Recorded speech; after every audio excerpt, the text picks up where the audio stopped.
carried out. And I'll highlight them one at a time. So we'll talk about the issue of corruption, the 5% that is being given to a whistleblower, the issue of expanding the executive, does that foster inclusivity, things like that, and what the best way to go around it, the issue of having cabinet ministers from parliament and all that. So let's talk about something that we already know. The last BBI document we had 9 key point agendas. Those are the things we are dissecting. Should we be surprised if when the final one comes in and it has none of those things? Then that's a whole new discussion. But for now, we can't really speculate because we don't know. It's just that simple.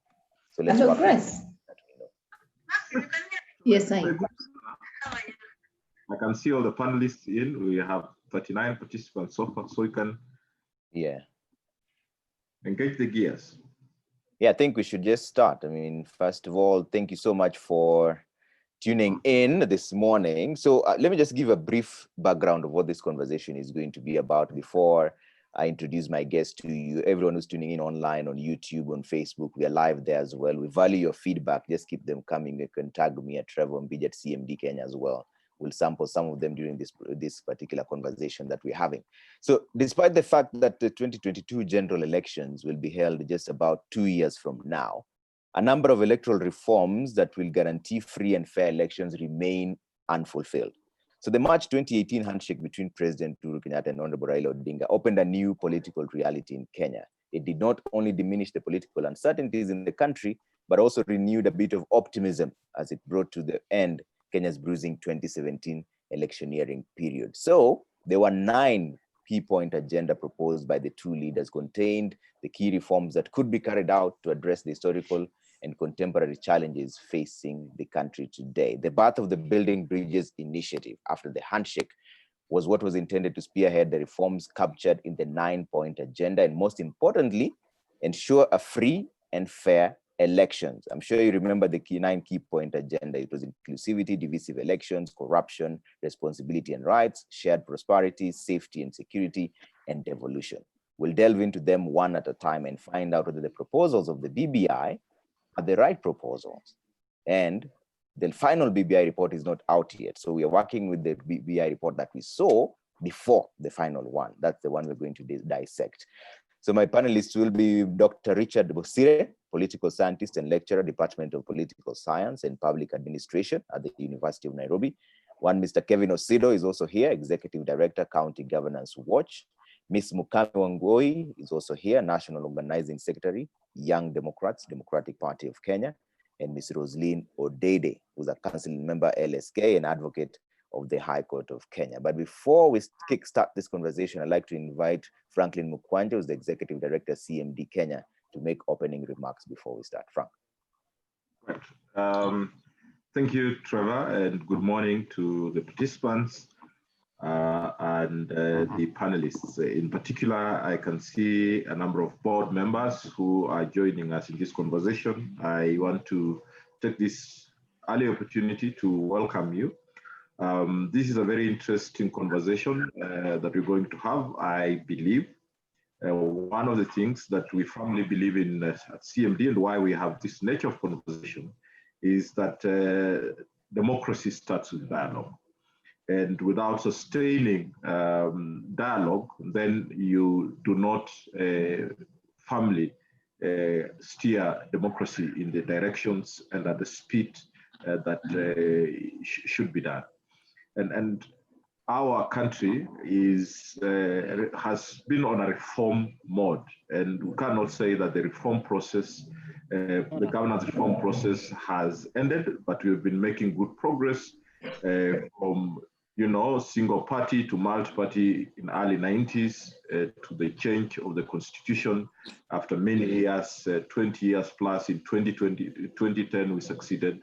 We have devolved governance system. We have key governance issues that we're struggling with, good governance principles, the rule of law, all these issues that we are dealing with. And therefore, we have had several times key leaders, including the president himself, asserting that we are in a constitutional moment. We have gone through bad elections before, including 2017, leading to the handshake and the calming of the situation. And as CMD, our position is quite clear that if there are reforms, then let us have a conversation about what kind of reforms. We have a blueprint from the BBI report outlining the 9 issues as Trevor have articulated.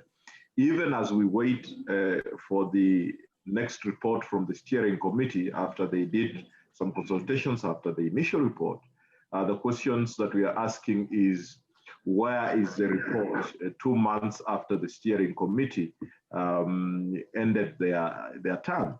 What are the intended and the unintended, outcomes of such a kind of report? Are there any crucial reforms other than what the BBI process is envisaging? How do we make this process more inclusive and not divisive? We are seeing the church already saying issues here and there. There are surveys that we will refer to, that Kenyans have different thoughts about what leaders are thinking, all these dimensions. And at the end of the day, as CMD, our interest is that when the window of opportunity for reform opens, we have to make sure as many voices as possible are listened to, and the reforms are people-driven, people-centered, issue-based, and inclusive in terms of the decisions that we arrive at. So public participation is a key principle in our constitution, which we as CMD firmly believe in, and that is why we have this kind of conversations. I also want to extend sincere thanks to various civil society organizations that have joined this conversation. As CMD, we are a multi-party, multi-actor dialogue platform, and we want to thank you for enriching this conversation.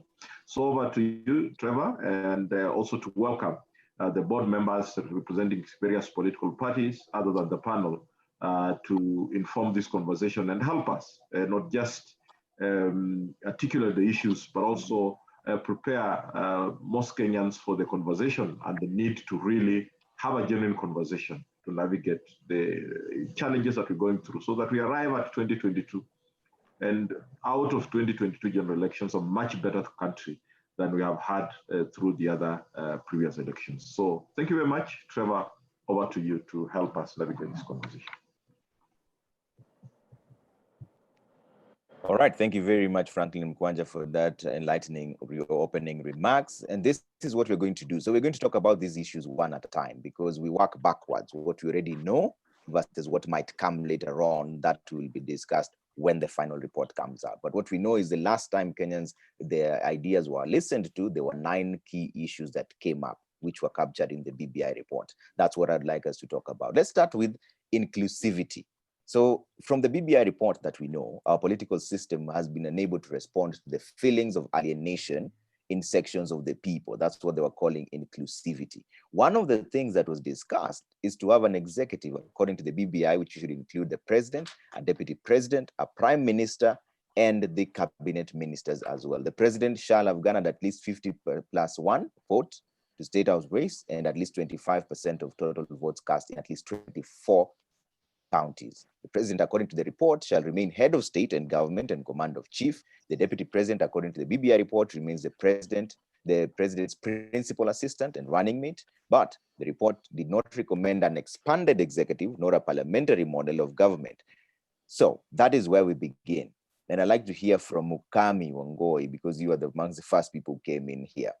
Does having a prime minister or expanding the executive really address the issue of inclusivity in this country?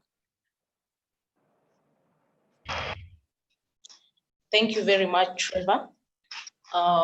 Does having a prime minister bring about inclusivity? By and large, I would say yes and no. But for a country that political temperature has risen to a very high level, especially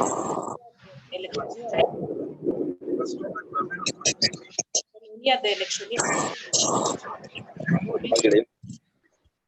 everyone feels included in government.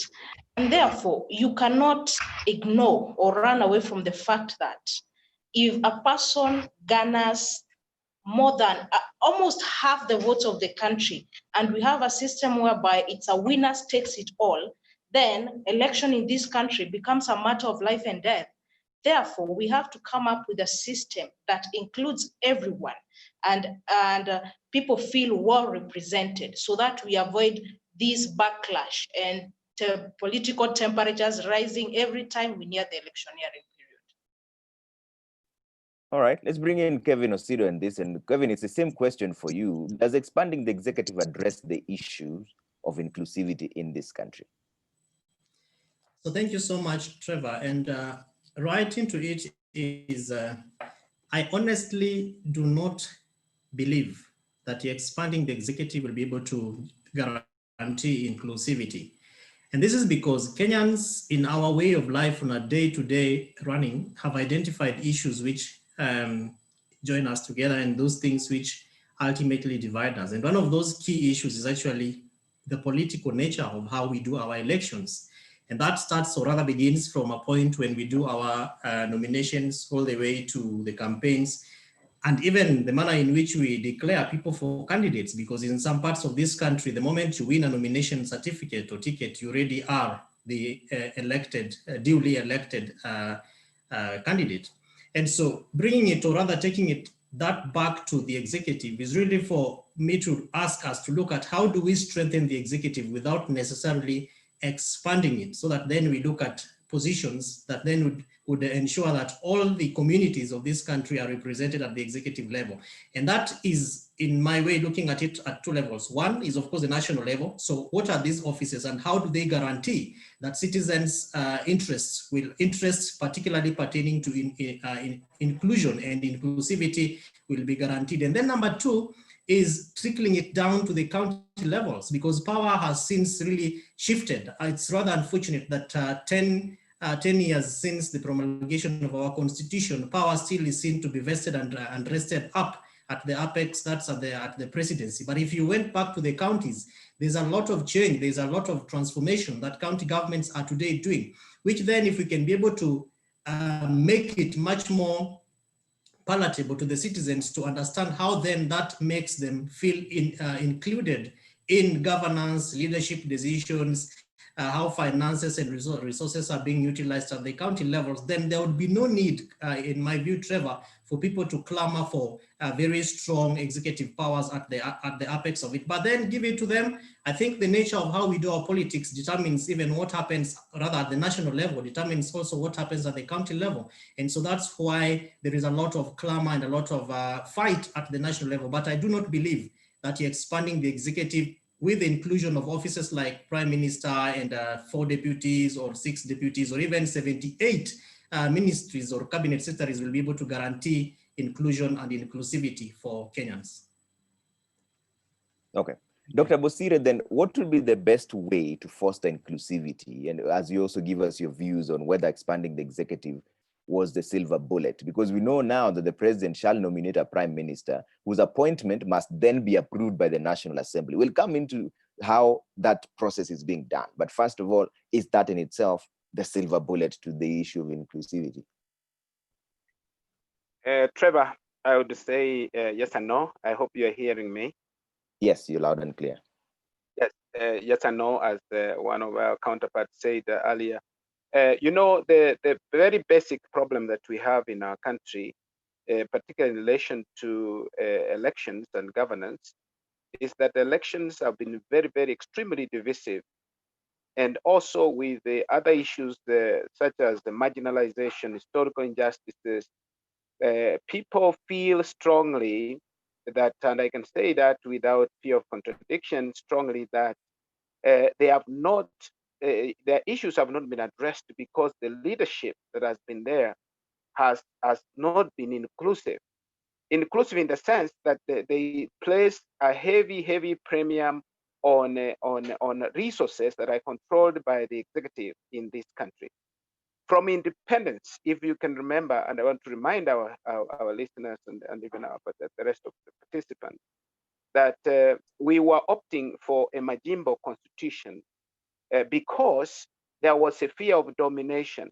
And this fear of domination is not just political domination, but also control of resources and distributing resources in a skewed manner to favor certain parts or sections of the country. And for that reason, Kenya believed that every ethnic community should be represented in government, because we have created that a problem that resources will flow in larger volumes to the place where the head of state comes from or the top leaders come from. And therefore, to capture that leadership also means to improve themselves in terms of socioeconomic and other ways. So they conceive, and I think rightly so, that the politics is about who gets what, when, and how, as is said by Harold Laswell and old political scientists who say that, so that people want power in order to distribute resources. And unfortunately, we distribute resources to our ethnic communities and to our region. And therefore, expanding then the executive will perhaps give people a feeling of being included. But inclusion will become a reality when we see these positions not actually being used to dispense resources to particular groups or particular areas, but to ensure that they provide an opportunity, those positions provide an opportunity for people to articulate interests of the country, national interests, rather than a sectarian or ethnic interest. One of our colleagues has said that resources are now in the counties. Remember, 70% of the resources, about 70% of the resources still are controlled by the national government. And that is where the battleground is. I wish the politicians in this country also will shift their concentration from the national to the counties, so that people can see that actually there are solutions to be found at the county. So I would say yes and no, that it might give us a feeling and also perhaps a springboard for us to do better, but it's not a panacea for inclusivity. It is not the silver bullet. Let's bring in Dede here on this. So Dede, what are your views on it? On this issue of expanding the executive? And I see a lot of feedback coming through from all our 67 participants. I'll read some of them just now before we continue. What are your views on this issue, Dede? Good morning, and thank you, Trevor. I do not think that expanding the executive and giving just a few people positions amounts to inclusivity.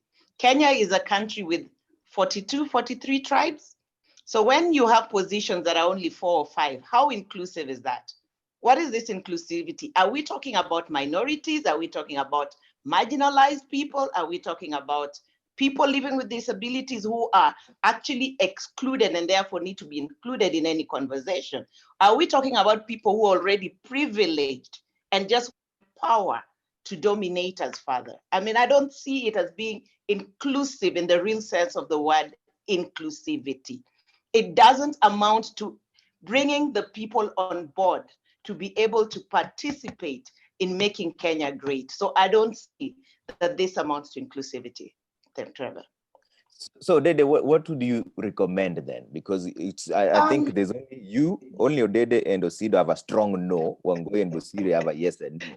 So what would you recommend? I think the structure of our elections is such that it's like going into a race, going to race against Bolt, Usain Bolt today. If I lose, the winner takes the gold medal. I cannot come back and say, because I got silver, I should be given the gold medal. We know it's a race to presidency. You lose out, you lose out. Maybe the only option or angle I can see here, because if the second runner-up garnered almost 50% of the vote as well, he's running a big constituency.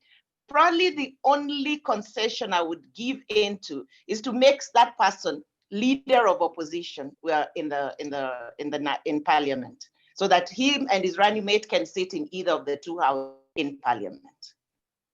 All right, Kevin, what do you recommend? I mean, you're the first one who said no, strong no. Trevor, my reason for saying no is yes. in the nature of how we do our politics. If, for instance, the foundational principles of our democracy and governance was to premise it on service delivery or resource allocation, which therefore boils down on inclusion and inclusivity, then we would not have the kind of problems that we are having today. But you realize that the manner in which our founding fathers crafted the nation and how power is shared has been seen to be basically emanating from who has the say. And the person who has the say is basically the person who determines where resources go to. And that's why, for me, expanding that executive will not be the response or the answer to that particular question, which is why I would want to neutralize my no with a completely devolved system of governance, which then means that the people in Isiolo can have a voice on who becomes their leader without necessarily looking at a political party and who owns that political party, and that the party ultimately has a say on who becomes their leader.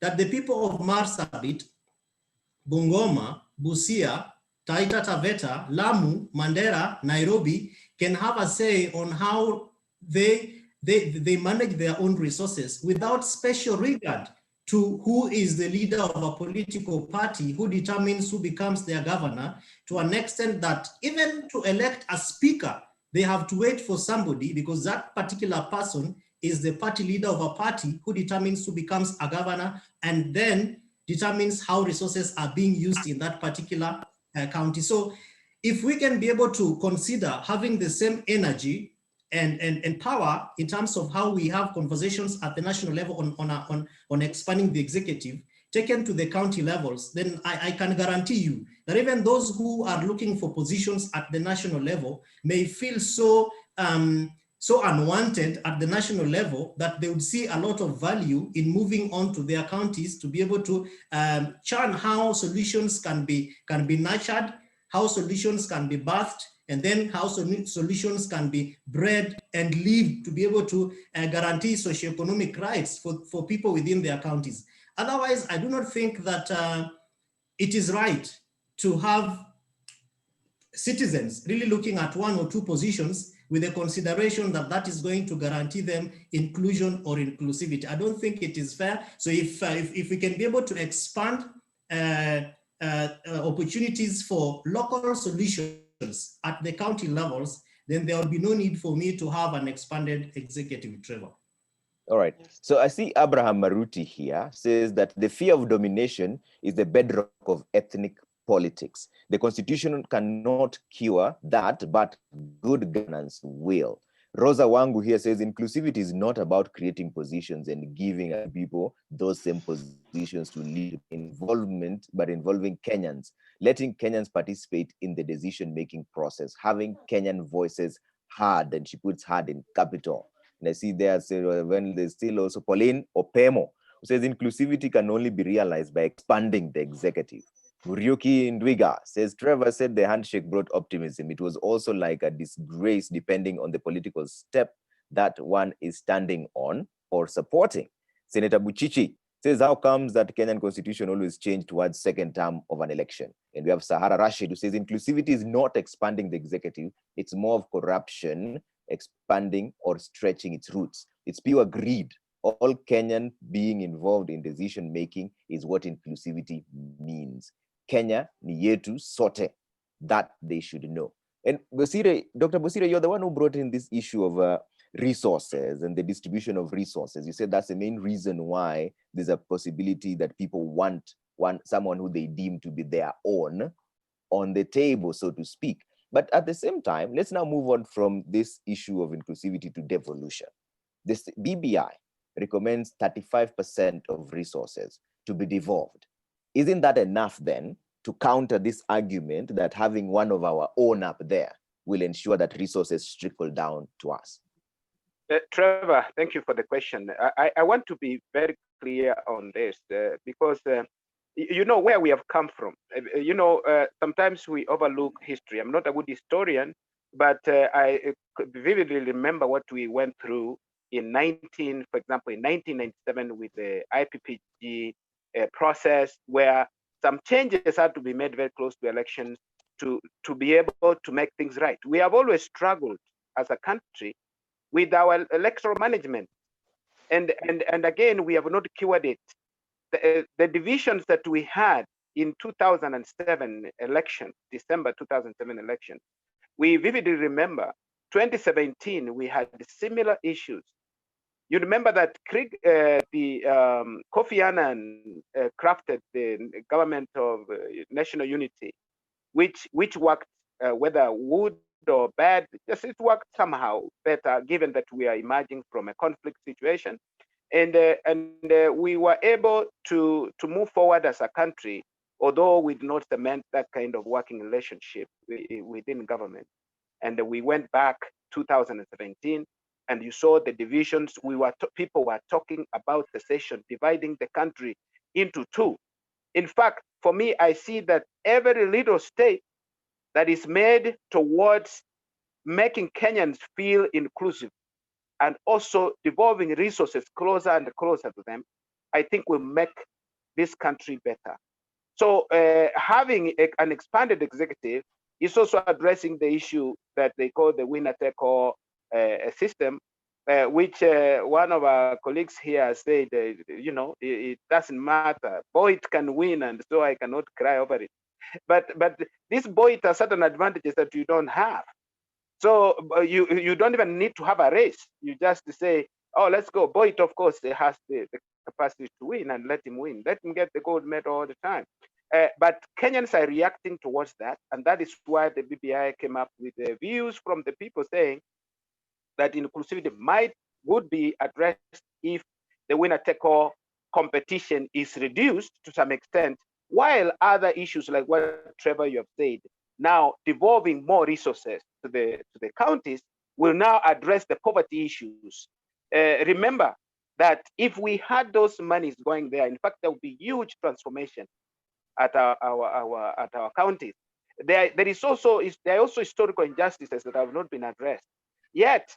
And as you know, the geography of this country, this also goes back to the colonial period, when the colonialists developed areas that were high potential and neglected those that were less useful to them, the Asal areas, Northeastern and other places that were not addressed. Even within the so-called high potential areas, wherever there was less potential within it, were also neglected, and people are suffering still.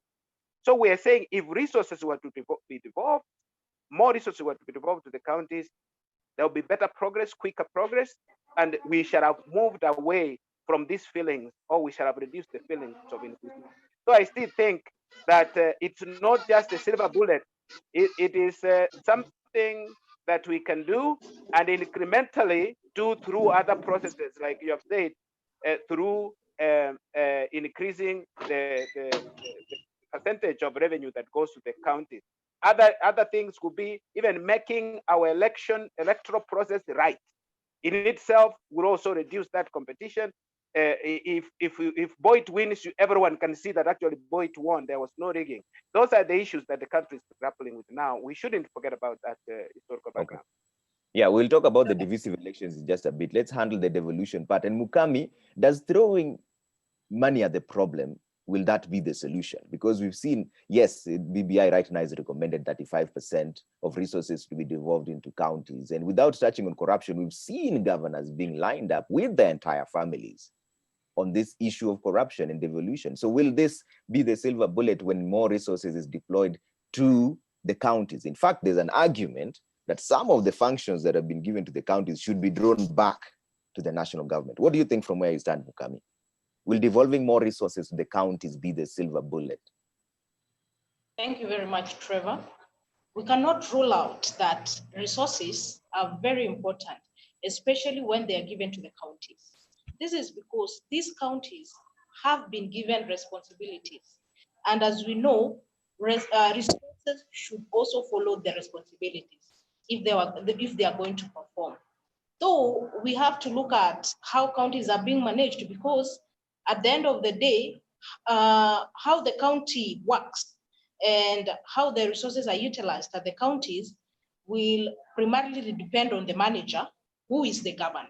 So you'll find out in instances in some years to come, some counties will be model counties while others will lag behind, not because they did not get resources, but because the money that was allocated to them did not go to the functions that should that were supposed to be done. Looking at resources being given to the counties. We also have a problem with this county revenue allocation formula. This is because you find out that some counties get a lot of money while the population is not proportional to the population. For instance, in the financial year 2018-2019, we had a county like Meru getting about 9.3 billion and Marsabit getting about 7.2 billion. Looking at the population in Meru and the population in Marsabit, this translated to a per capita allocation of about 6,883 in Meru, while 24,634 in Marsabit. This means that we should look at this, and I'm of the opinion that money should follow people because people need services.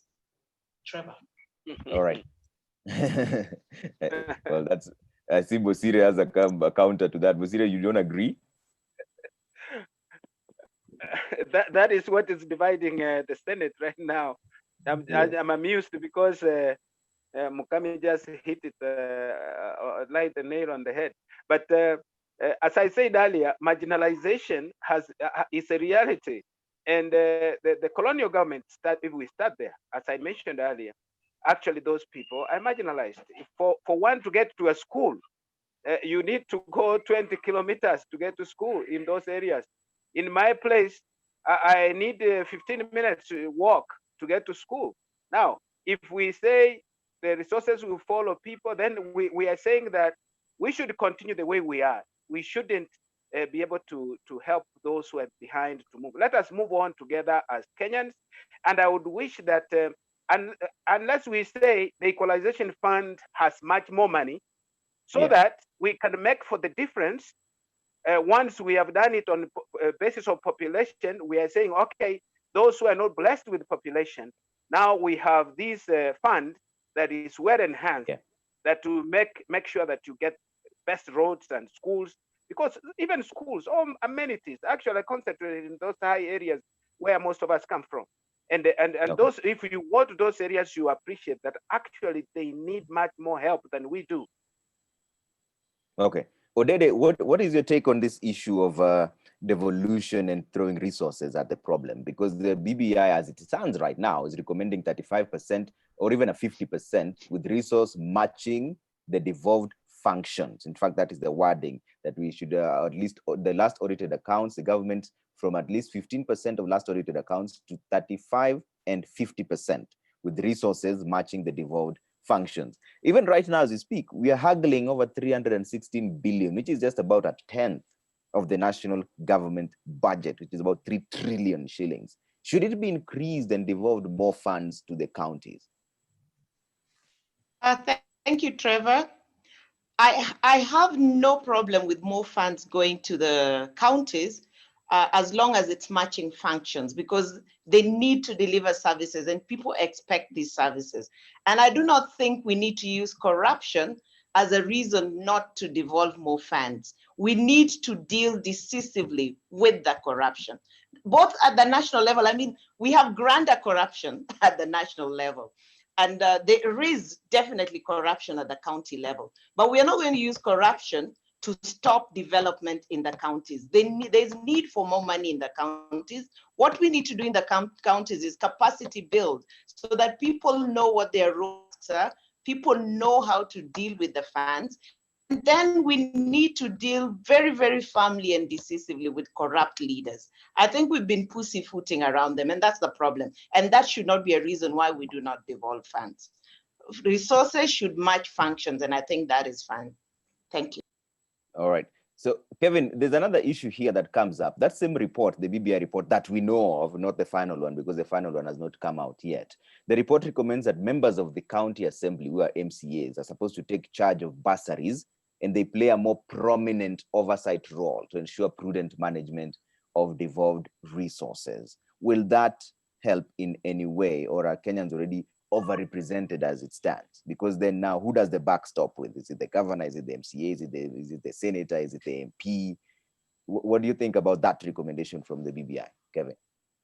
Trevor, as is the spirit and letter of the Constitution now, oversight role really rests on the, of course, county assemblies at the county level, and parliament, both National Assembly and Senate at the national level. But if you look at the manner in which relationships have been built or destroyed between the executive and the county assemblies, right from the first generation of county governance, and even as we now move into close to the end of the second generation of county governance, it's not looking very good. And it's because the executive in a number of counties, some which I can mention, have used a carrot and stick game and play to be able to massage egoistic tendencies at county levels. And that really has been seen, particularly in the manner in which oversight has been done at the county assembly level. In some counties, progressive to say, is that they have been very bold enough. In fact, we have seen a number of petitions and even the desire to impeach governors in some counties where county assemblies felt that things were not going on very well. And for me, I would have expected and still do hope that the BBI report will ensure that we strengthen the county assemblies to move them right from the three functions that they have now, of course, of representation, of legislation, and then accountability and oversight, to looking at how we can be able to demarcate and break down the CIDPs to fit into how county assemblies are run, which is really in terms of committees, so that if you have issues to do with water, for instance, then let the county assembly that is in charge, the committee in charge of water, execute and thoroughly deal with issues that may be considered to be corrupt at the level of executive, so that we don't see what we see, for example, in some counties today, where attrition and transfers have been used to be able to either delay or stop certain actions from being taken over officials that have been deemed to be corrupt.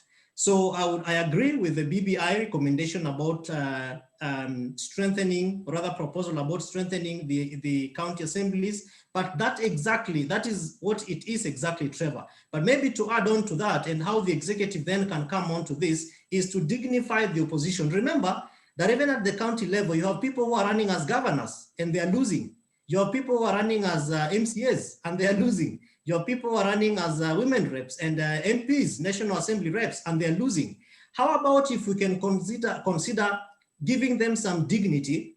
Even the person who is what Rosalino Dede called the runners up at the national level, we dignify the leader of opposition, so that this person is given the privilege and the opportunity to be able to speak very boldly, because he or she would be speaking for the voices of the citizens, as opposed to what we see today, where there is a lot of conflict of interest and the executive's desire to use what they have, which is resources, to compromise the opposition. And that is happening both at the national and also at the county level. And then the last thing, Trevor, is that we also have the losers being dignified by being given the opportunity to have shadow governments.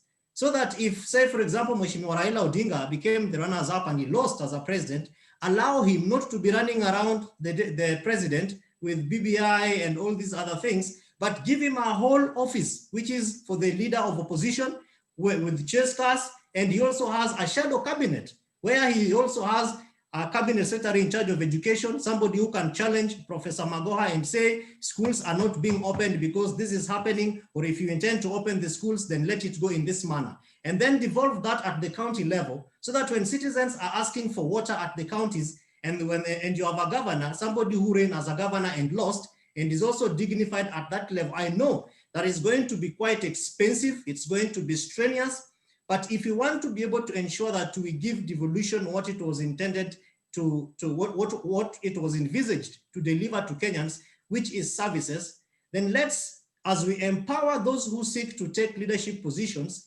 let's also empower the citizens by giving them opportunities, platforms, and privileges to ask the right questions, and that those questions will also receive answers which will be satisfactory to the citizens. So as it is right now, Trevor, the institution that is charged with that is the county assembly, but we're hoping that once the BBI reggae continues to move on, then we can also allow for other voices and divergent opinions. For example, dignity to the office of the opposition, of course, strengthening county assemblies. And as Roslyn rightfully said, there is need to build the capacity of institutions, both civil society, faith-based, and even citizen networks at the counties. Remember that today, counties are also organized into regional economic blocks.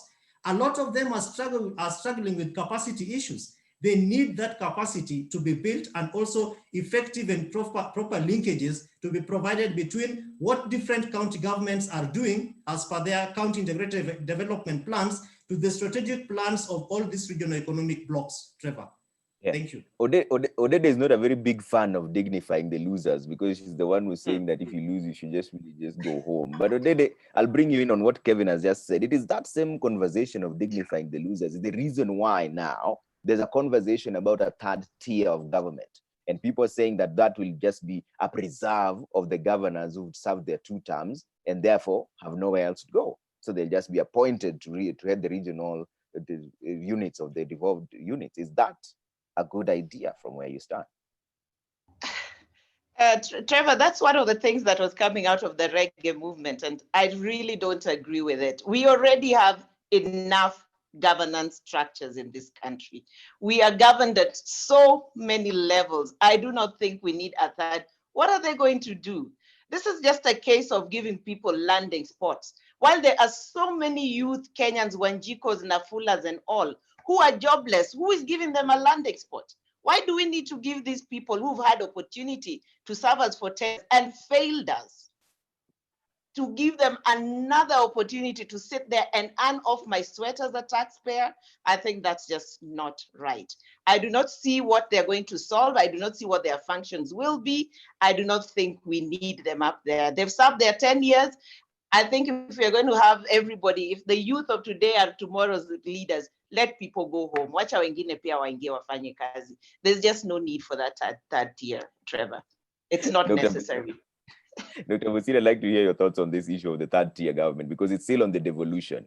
There's a proposal to have that be in place. Because like Kevin Osida said, there's the issue of capacity as well. So they, even right now, we know with the Lake Region Economic Bloc is already there. They're already doing it anyway, but is it necessary? You see, I would say, sorry. Let Bosire come in, then I'll come to you, Osido. Bosire? Yeah, thank you, Trevor. I think I would agree with Kevin that, and I think it was Mukami who talked about capacity building. We have done 8 years of devolution, and if you're a key watcher, you can see what has been happening. Particularly public participation, people need to be empowered so that they are able to actually oversight also, or even inject their own priorities, local priorities, into the planning at the county level. It's important, but this is not being done really well. I think we need to invest time and money into that activity if we want to make devolution successful.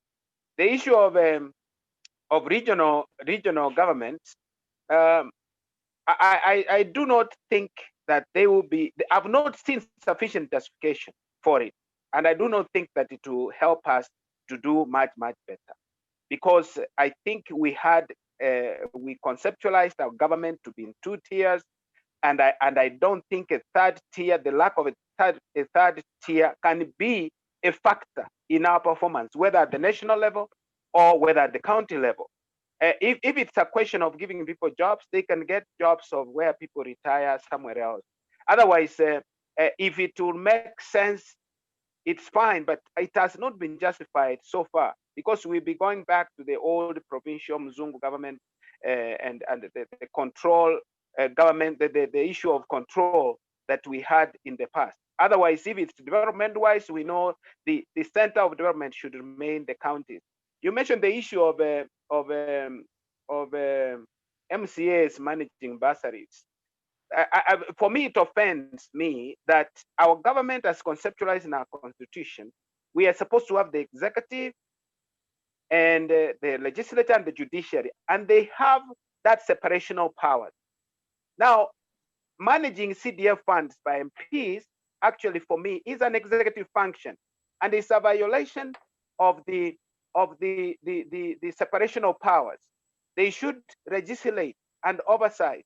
They shouldn't be managing funds. If you give MCAs bursaries to manage, then what you are saying is that that is how people get popularity. You are using as a political tool for them to be seen to be relevant in a country where money, I'm telling you, Trevor, where money is seen to be more important than the principle and even than ethics and morals in our society. Where I saw last week somebody saying, oh, after this meeting, see me, I'll give you some unga. And everyone rushed it there. I asked, how much were you given? 200 shillings. We'll vote this money in come next election. Then I said, you people, are you voting someone who has not told you anything about what he's going to do? And I think that is the mindset that our MCAs have. Like for them to control the bursaries, they will be able to be relevant at the local level. They will say, Mutoto wa fulani, we have taken him to school, we have taken her to school. It should remain as a function that is connected to the executive and not to the legislature or to the county assemblies. Thank you. Okay. Sido, you wanted to qualify your statement earlier on. You know, what I was describing between a dignified opposition is very different from regional government. Now, if you look at, and for the record, I am against the establishment of regional governments. Instead, why don't we push the regional economic blocks, and in the same manner, in the same vigor, in the same fight that we are using to be able to get resources from from the exchequer, national treasury, use a similar gusto to push county governments to do what we call on-source revenue. For example, if I know you have gone through Kisii all the way to Isibania and you see young people, men and women, who are just carving simple soapstone artifacts and they are selling them by the roadside. What if we said that Kisii county government, working together with the county assembly, does a policy, translating it into a bill and then into a law, which pushes the government to be able to get market, whether within or outside the country, for these young people, and then that an X% of that resource goes back to the county government to be able to ensure that development is taking place. And I can give you very many examples, including Makueni, with their mango industry, all the way to Tana River with their watermelons, all the way to Taita Taveta with their, this juice, I forget the name. So that counties then contribute to the regional economic bloc, and that those recs support the county to the equal amount of resources which you are generating within your own county. Because as it is right now, we are putting a lot of emphasis on very little resources. And I think the conversation is going on around division of revenue allocation, percentages from national to government, and national government to county governments, as opposed to how much counties are actually generating from within themselves. And our counties, if you look at it critically, have enough resources to be able to sustain these economic blocks where value addition is also compared. If, for example, Murang'a can be able to give Nairobi water, what is Nairobi giving in return to Murang'a County? And how then does Kiambu benefit from Murang'a? And how does that translate all the way to Kirinyaga, to Nyeri, all the way to the top of Mount Kenya? Okay. Those are conversations which can take place. And the value add to that, Trevor, is that the people who have lost elections, who have had very good proposals, let those proposals not die at the level of somebody being declared a winner and handed over a certificate. Let the regional economic bloc craft a way and a manner in which the losers can actually sit on a discussion table with the winners and agree on a document which is called the CIDP that then spurs the development of a particular county without necessarily looking at what appointment am I going to get at the national level, where a cabinet secretary or a commissioner or an ambassador, etc.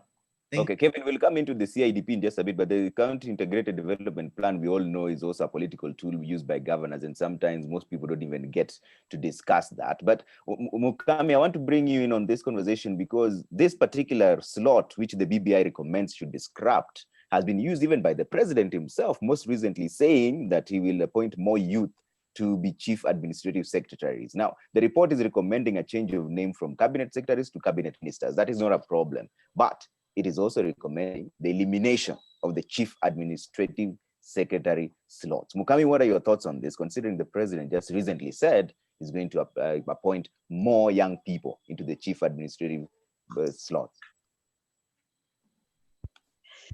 Thank you, Trevor. For the chief administrative slots, oh, you see, a lot of youths in this country actually do not have jobs, and they cannot all fit in the CAS job.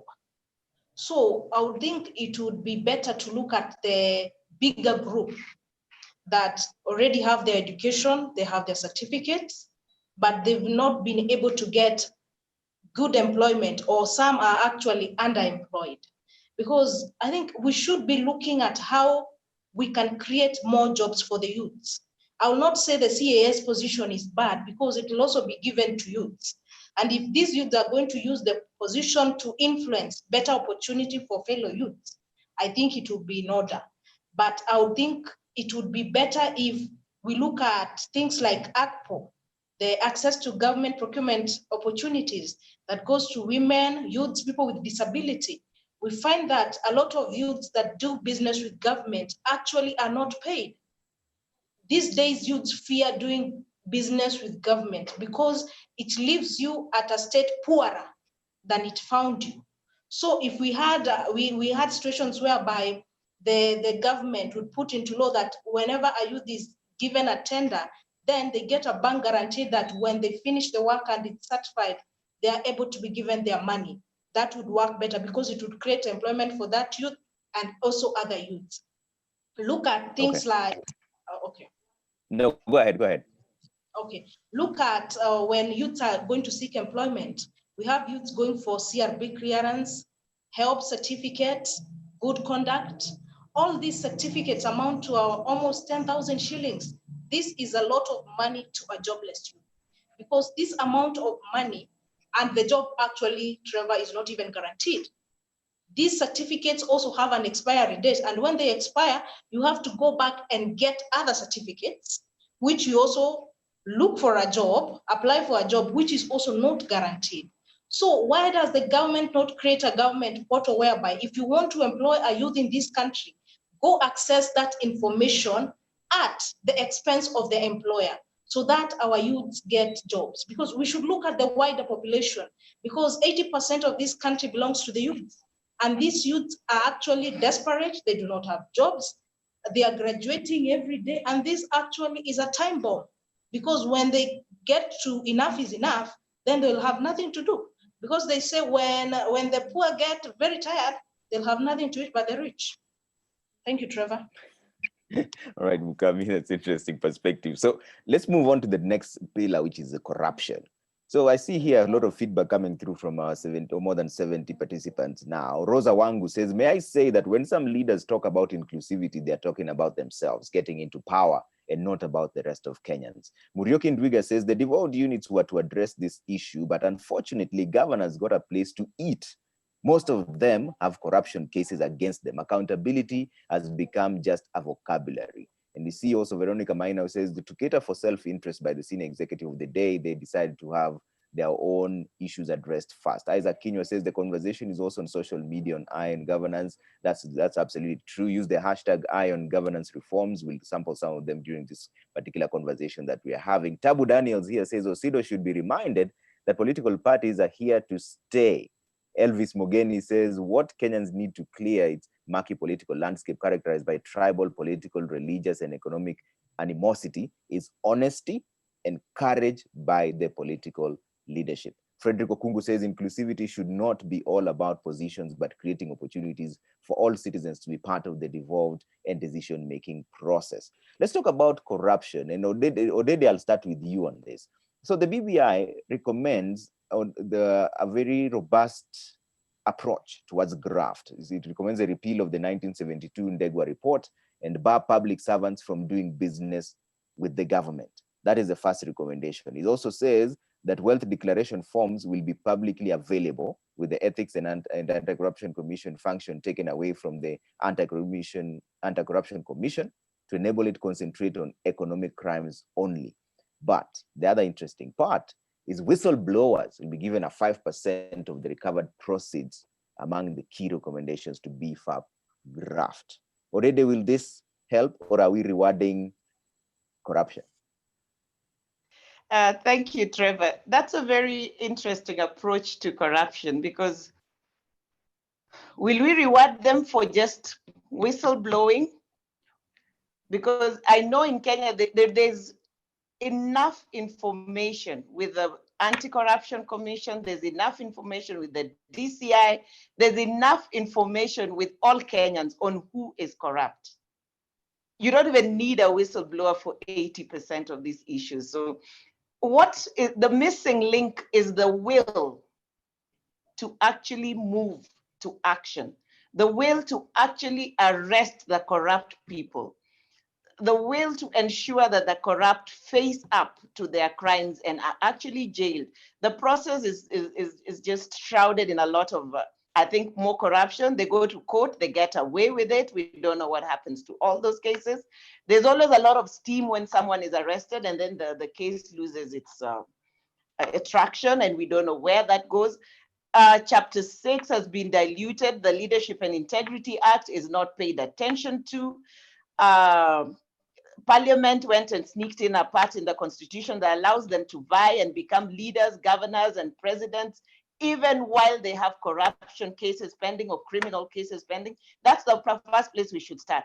We should, if we are amending the constitution, delete that clause so that those who have pending corruption cases, those who are corrupt, who have criminal cases, should not be allowed to hold leadership positions, because they do not have the integrity that goes with the position they have. Secondly, we have this waheshimiwa thing. What are we heshimuring about these crooks and thugs? We've got to stop calling them waheshimiwa. It's servant leadership. Look at chapter 6 of the Constitution. They are our servants. Sovereignty belongs to us, the people. Our people, our servants. We've got to take them back to place, because this idea of elevating them wanaheshimiwa na kina nani, and they're thieves, they're crooks. They're the ones who are, let me tell you, Trevor, if Parliament carried out its role as the oversight role, corruption would cease in this country. Parliament is just as corrupt as the other corrupt. They go there, I am taken there, I have a corruption case. Because I belong to this ethnic group, or I belong to this political party, or I gave them money, I am cleared. Parliament is our biggest failure in the fight against corruption. The judiciary is another failure. DCI is a failure. EACC tries its best. It goes nowhere. It's really, really sad. But I do not think rewarding whistleblowers is the way to go. We know who are corrupt. Let us deal with them. All right. Dr. Bosire, rewarding them, giving them 5% of the corruption proceeds, wouldn't that then foster more reporting of these corruption issues that are happening? Because some people watch them happening, they just don't care. But if you're inspired that if I blow the whistle on this one, then I might get some money out of it, isn't that a good idea? Odede doesn't agree. What do you think? Trevor, I think it might bear fruit in some cases and not all the cases. And I hope, our country has a problem of integrity. You don't trust, even if you don't want to trust. I do teach, at the university, and sometimes I find that students cheat in an examination, well knowing the consequences. Our integrity is the problem. For me, it's not even rewarding. But if you can motivate people, you give it a try and see if it will improve. But the best for me could be if we could hold, first and foremost, our leadership in this country to be accountable. Then corruption goes down. For instance, for you to be clear to stand for a particular position, then Chapter 6 must be complied with. In the election of 2013, which was the first one with the new constitution, that issue was raised, but it was brushed under the table. It is still under the table. Nobody, I don't know, now maybe it has been washed down the bridge.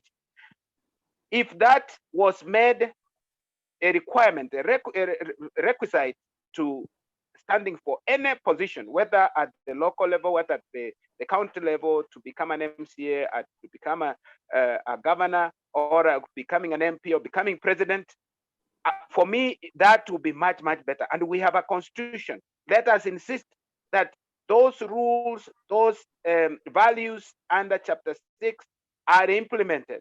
You can give people incentives, motivate them to report, but again, I don't think you will get better results. Better results will come by, through that, and also giving independence our investigative institutions, the DCI, the Anti-Corruption Commission, the court should be funded, the DPP's office should be well funded and enabled to be able to do its work and given the independence it deserves. But when you have people are corrupt to be in leadership, then they are going to influence those institutions. In most cases, they want to weaken them so that they are not caught.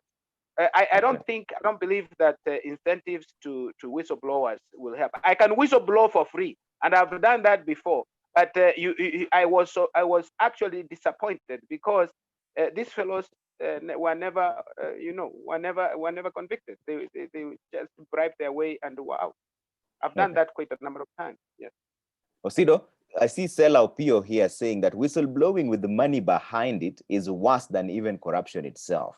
I don't think it will yield any tangible result. Millicent Odhiambo here says, which cartels? The leadership are the cartels there. That's the reason they seek political seats to protect their ill-gotten wealth. And I see here Isaac Kinywa says security of the whistleblower is more important than giving them a reward.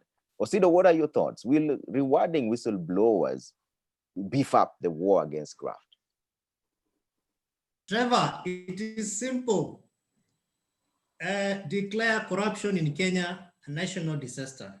And then that way, we can have efforts, more or less multifaceted, multi-stakeholder, multilingual, all those multis coming together to put our hands on deck to deal with corruption.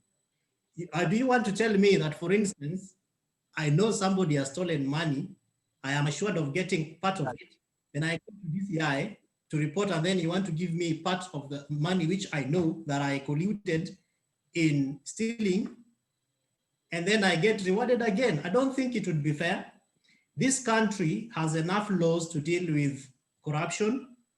We have enough legislations. I think even when it comes to the issue of rewarding whistleblowers, maybe what Kenya can do is to learn from jurisdictions that have been successful.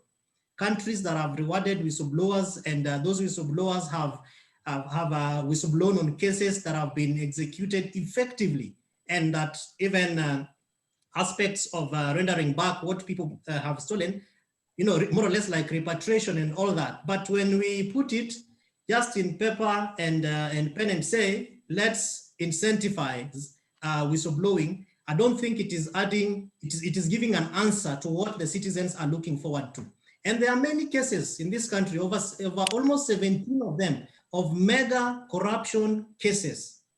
Some of those cases, even witnesses have been dead more than 16 years ago, and yet they are still active cases. We cannot begin to talk about that we want a referendum now to deal with a way or an opportunity to intensify corruption by giving people what they have seen being stolen. The question I would ask is, what is the motivation?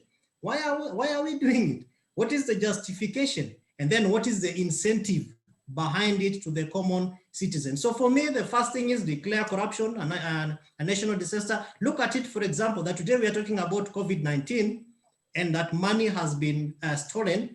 Some friends of Kenya have even threatened to withdraw their support and funding to people who really need that money, because we already know who stole, because data and evidence is available. Look at the CR12s that are currently going around Twitter and online and social media and all these other platforms and spaces. And then we say that let's now look for the person who is to blue this, then we reward them. I don't think it is in good interest, but as Rosalind rightfully said, we need political goodwill.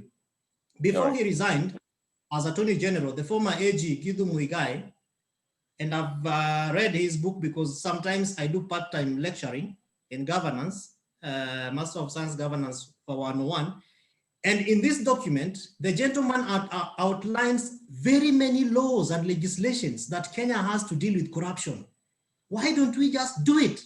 Why don't we just take the risk to do it? The president, Why do you still want, as yesterday, addressing Council of Governors, are still giving people time to play around with paperwork that I'm giving you 1 day, 7 days, to be able to put an online portal on all the tenders that KEMSA has given to people. Just say, I want the report done by tomorrow morning. Then we see people working overnight to change names of their brothers, their girlfriends, their sisters, their relatives. Because that exactly is what, in my view, is the meaning, Trevor, of intensifying whistleblowing.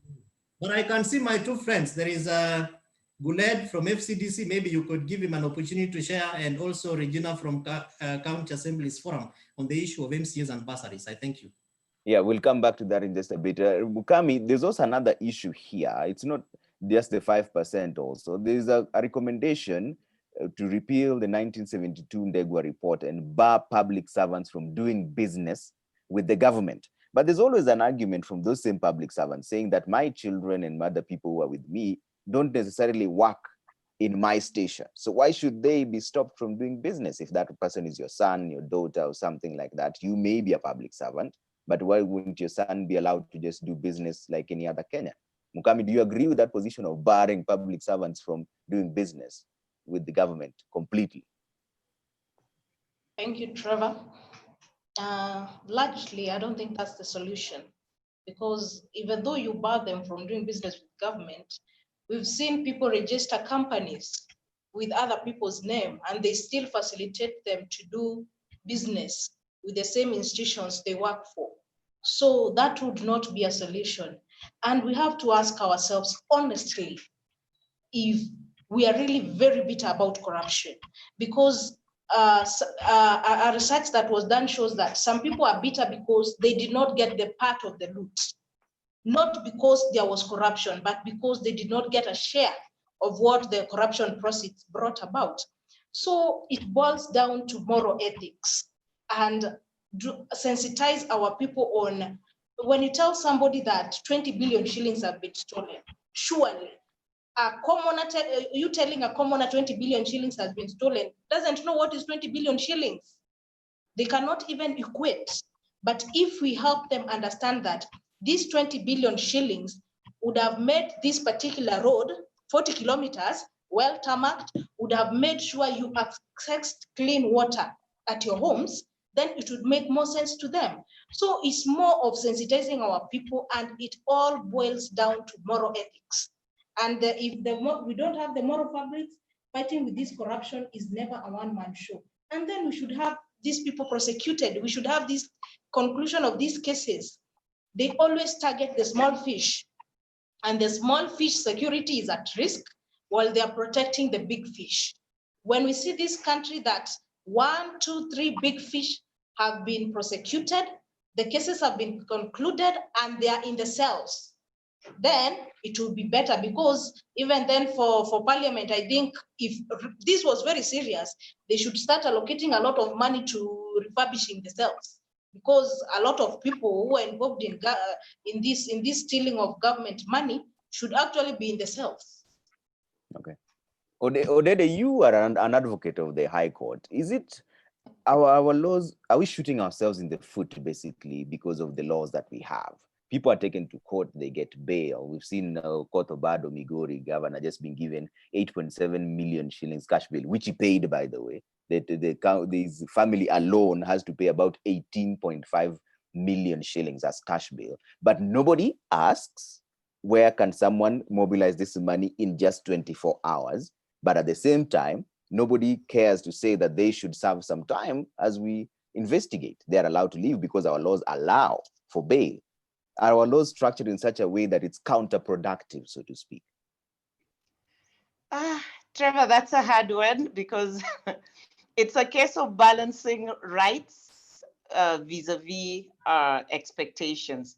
Our own constitution gives persons who are arrested or who are accused certain rights. It's in the constitution, and the right to bail is one of the constitutional rights that we have in Kenya. But I think when it comes to a case of corruption, a case of money, the first thing we should do is freeze your account, so that you don't have access to those corruptly stolen money, which you're going to give back to government as bail.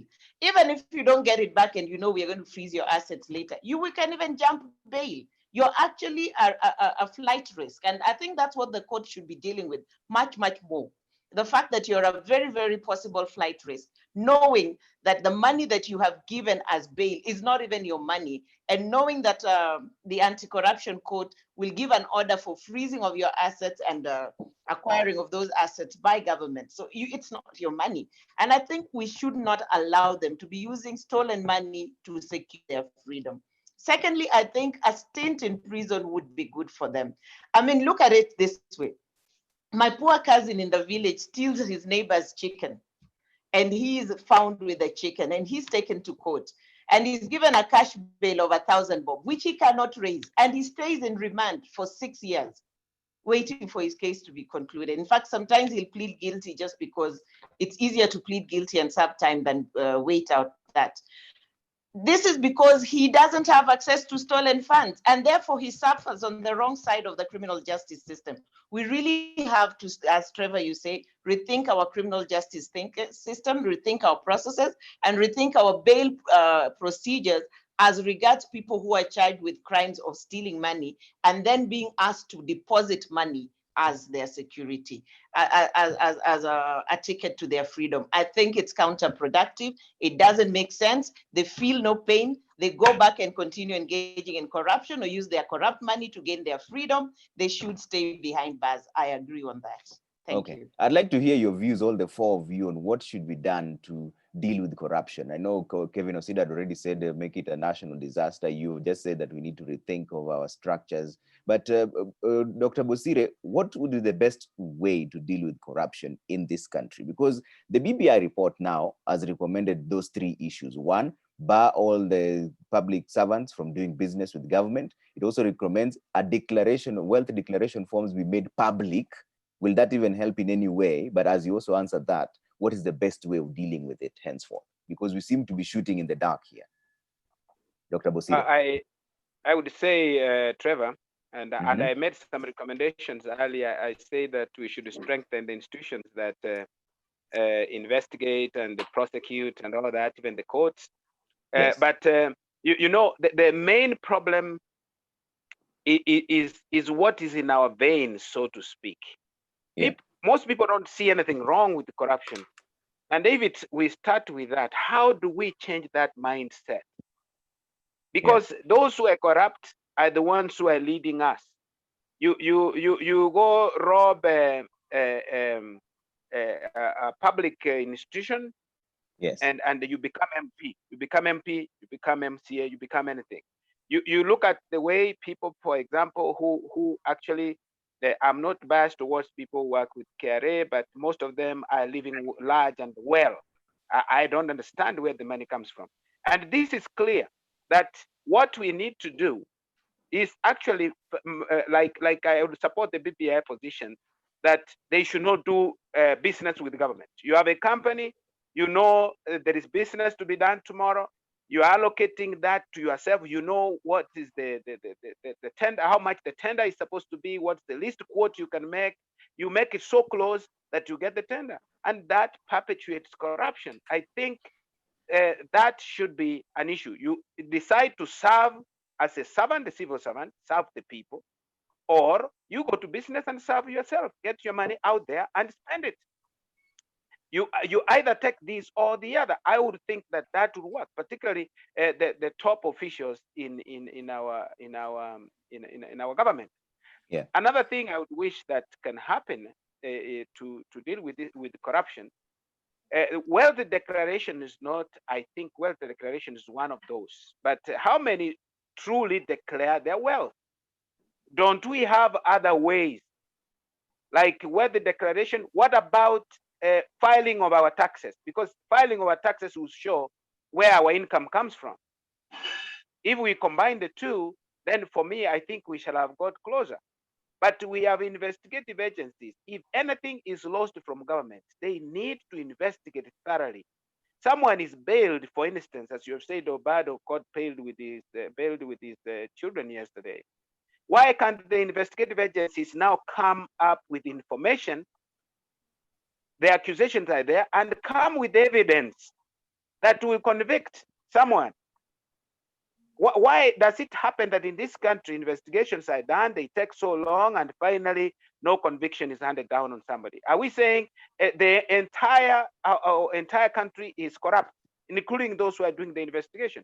And I would say to some extent, maybe there are a few good people, but most people are that dirty they can be bribed even to hide the evidence that has already been obtained. Yeah. So I think we have enough laws, I could say. We have enough laws. We only need now to deal with the ethics, the moral part, the values part, teach even our children. But again, when we teach and we tell them what to do, the right thing to do, they get the examples from the bad leaders and through the televisions and other media. Like now they will see Obadu with his children, so that he can steal money and divide it among us.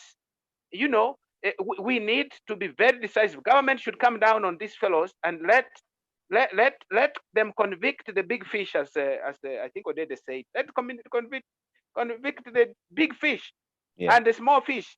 Let everyone know that there are consequences to these acts of corruption in our country. Akina Manjari, if they have committed any crimes, let us see them in court, and they go to prison for 20 years, 30 years. I know people, even in the US, where some penalties are very high, people steal, but once they have been convicted, I know someone who was imprisoned for 130 years. He might not commute all those because he will die fast, he will die in prison. But we need to up our game in this country. And I don't know who's going to do it, where we should do a revolution based on the people, because the leaders at the top, as you know and I know, are the ones who are actually leading in the stealing. Where do they get this money that they dish out like peanuts in meetings, in churches, to our electorate, to our people at the local level, to the extent that they are believed that as long as you give it to us, it doesn't really matter where it came from. Okay. I think there is much more that we can talk about. Yeah, Mukami, what do you recommend? Because you're representing the youth in this one, and I'm just putting you on the spot here, because even the youth have not been left behind. I mean, research shows that more than 50% of the youth are willing to make money by hook or crook as long as they are not found out. And these are the same leaders we're seeing that it's a country where the more corrupt you are, the more popular you are. We see young people celebrating people who have issues in court, people, and they still insist that this is our person, just simply because they look like them. What do you recommend as a young person as the best way of dealing with corruption henceforth? Trevor, corruption should be dealt with in a way that it will be a very expensive affair for one to be corrupt. So that if one thinks of corruption, only thinking about it sends shivers down your spine, because what will befall you will be very, because we cannot have, the youth look at these people as their role models because they see these people living large. They see these people having stolen money and not being accountable.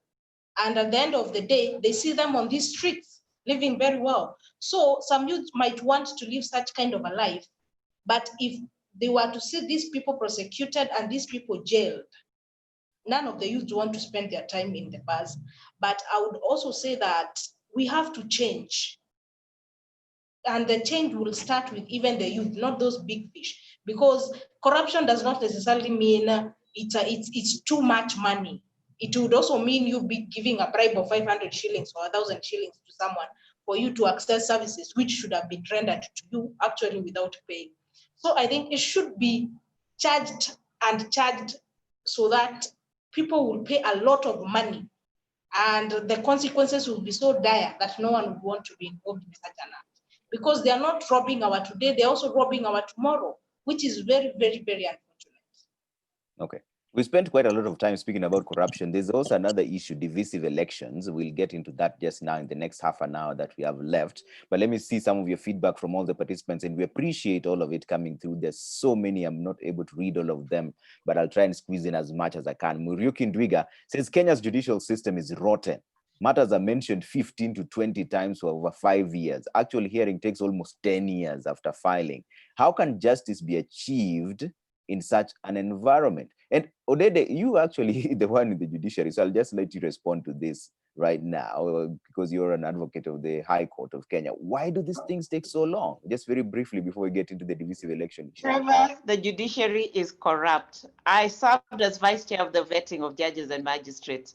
They are corrupt to the core. So that's where our problem starts.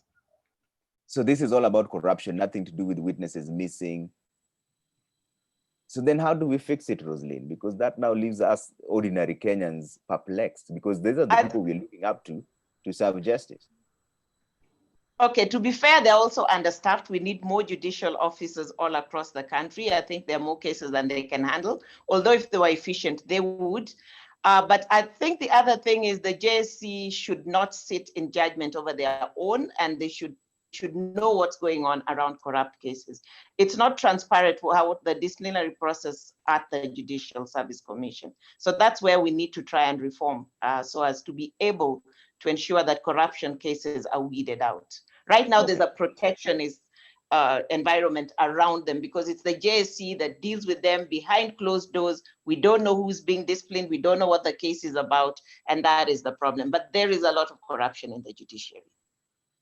Oh, wow. Okay. So when we close on this discussion, I'd like to come to all of you to tell me what you think should be changed in the constitution and how that would work before we talk about divisive elections. I see here Clarence Muloma says our judiciary is rotten. They should act in the mature way and think of life beyond money. Money ain't the root of everything.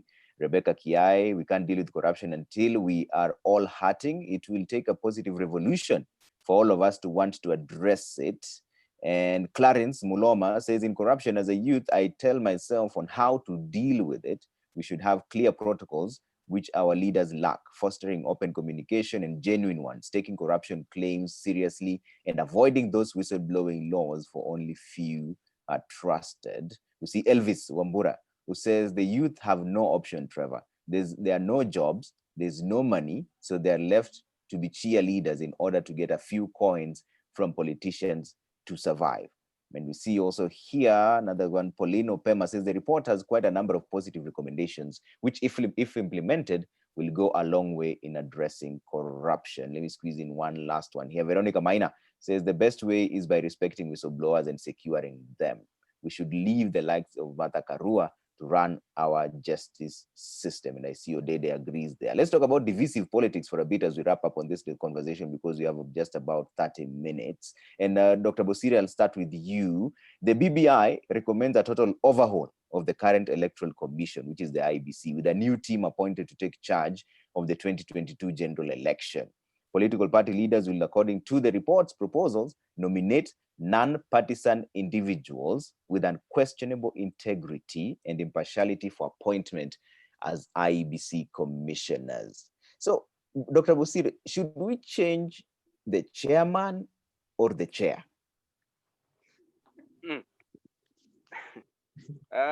Trevor, you change the chairman or the chair? The chair, you mean the furniture itself? Huh? No, the chair. No, the chair, I mean the institution itself as IEBC. Okay, I think I have read those recommendations. You know what the IEBC, what the BBI has said about reforming the IEBC. In fact, this is, I think, the greatest, the highest institution, I could say, in electoral management. They have all the authority to plan and execute our elections. And therefore, because our elections have been so divisive in this country, and they have also been falling short of free and fair, and there's evidence. The nullification of the presidential elections, 2017, we have seen the violence in the past. Since independence, we have had issues. Remember 1982 was 88 when we voted. Maybe some of you were very young, didn't see. I witnessed that when we voted Mulolongo, that even those people who won, we saw it openly, were declared losers. So again, this is electoral management. The reformation of IEBC does not actually start with changing the people in there. I think the most important thing to do with IEBC is depoliticizing it.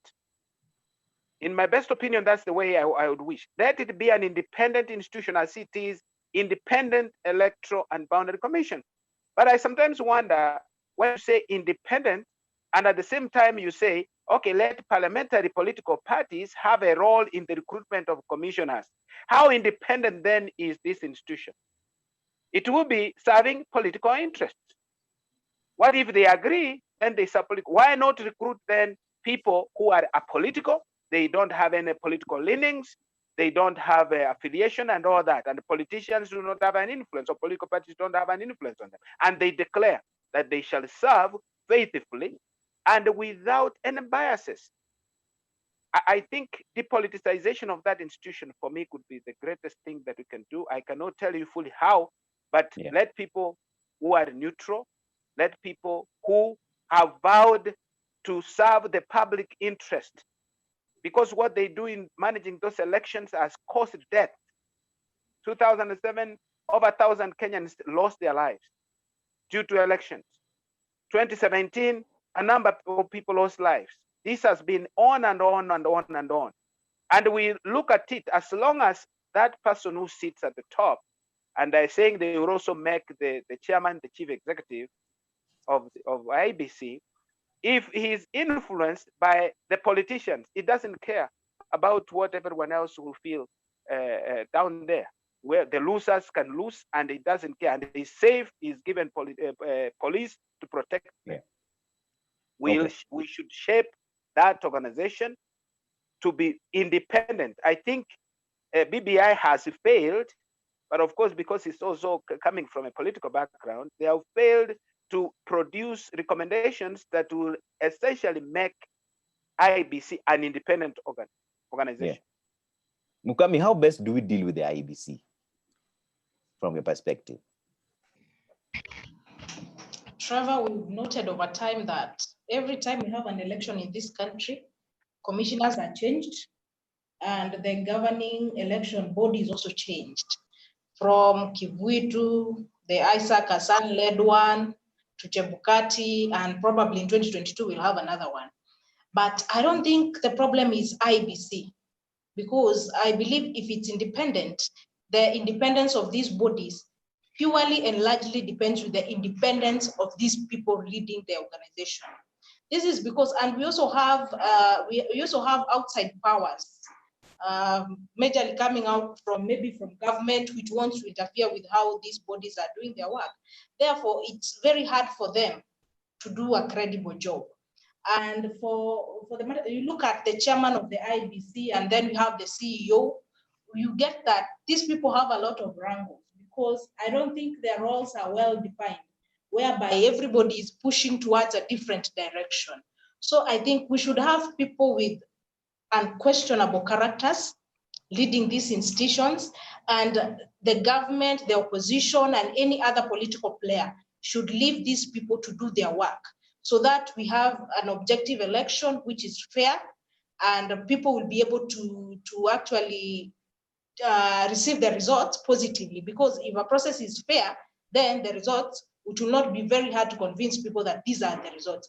But as per now, if we have a lot of political players inside the independent body, then the independence will purely depend on the thoughts and the opinions and of the political players that will be involved. Okay. Osido, how do we deal with IEBC? Will these recommendations be enough?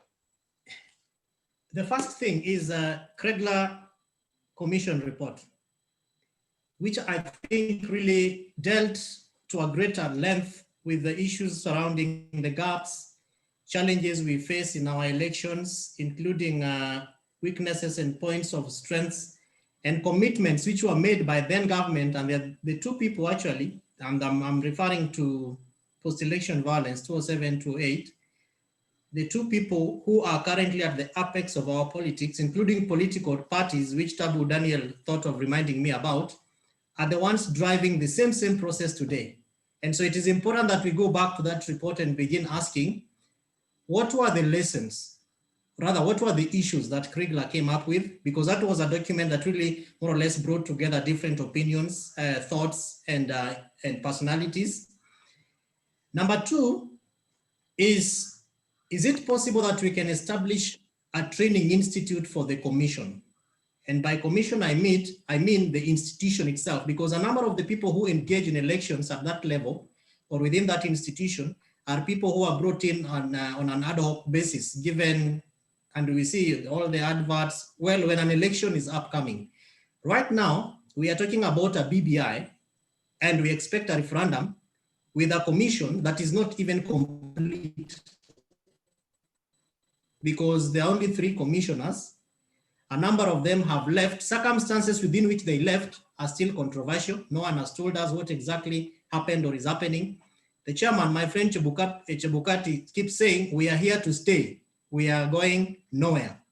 Will it be possible that these 2 gentlemen are actually looking at that particular commission to execute the referendum that they keep pushing down our throats? And we are hoping that the new face of BBI will give Kenyans an opportunity also to effectively not validate recommendations, but ultimately make their voices count on whether or not, because Article 255 of the Constitution is clear around what we need to do in case of a referendum and what issues there are. So is it possible to have a training institute for officers of the commission? Because we see a lot of trainings taking place, whether for observers and other people who are going to be stakeholders in the election. So can we have a similar process way before elections for people who are going to bear it all when elections come to the fore? The third issue, this is a commission that is also charged with boundaries delimitation and also elections. Would it be fair to consider breaking the two? I know Roslyn will say, why are you giving people more jobs? But within that particular commission, ensure that we have maybe an agency within the commission that can be able to solely deal with elections, so that they are thinking when they are eating, when they are sleeping, when they are walking around chewing sugarcane like I do on traffic, they are thinking about elections, while the other is thinking about boundaries delimitation. Because there is a lot of, the electoral process is quite huge, and sometimes I think that the commission is overwhelmed. And I agree with Daktari, finance effectively IEBC, give them enough resources, and then depoliticize the commission. Let not the people who are very talkative and the ones who have it all when elections are called be the ones to decide for Kenyans. Yet there is a vetting procedure for the commissioners, but we always know Trevor, who will be the chair of the commission that is in charge of elections in this country. Okay. Rosalyn Odede, I'd like to hear from you on this, because it's an interesting perspective here also being brought in by all our participants here. Sela Opio says, IBC is not the problem. The individuals sitting in that office are the problem. While Murioki Ndwiga says, while talking about IBC, let's also include other organizations like the EACC and the DCI, who clear individuals as candidates with credibility issues right on their face. So is this an institutional framework failure? Because like she's saying there, that they are clearing people. Muriuki Ndwiga says they're clearing people who have credibility issues, and then the IBC have no choice but to deal with the people who've been cleared. Mm-hmm. Roslyn. Thank you, Trevor. Trevor, you know, I interviewed for the position of chair of IEBC.